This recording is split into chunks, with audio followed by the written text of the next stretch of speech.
হাদি নামক একজন ছেলেকে গুলি করে হত্যা করা হয়েছে। সে দুনিয়া থেকে চলে গেছে, আল্লাহ পাক তাকে শাহাদাতের মর্যাদা দান করেন। সবাই জোরে বলেন আমিন।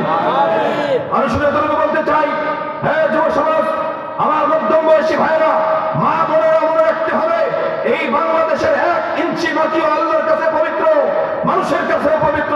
মুসলিম উদ্দেশিত এই ভূখণ্ডের 1 ইঞ্চি মাটিও যদি ভারতের আগ্রাসন আবারও দখল করার চেষ্টা করে, বাংলার দামাল ছেলেরা বিগত সময়ে যেভাবে রক্ত দিয়েছে, আবারও সেভাবে রক্ত দিতে প্রস্তুত থাকবে।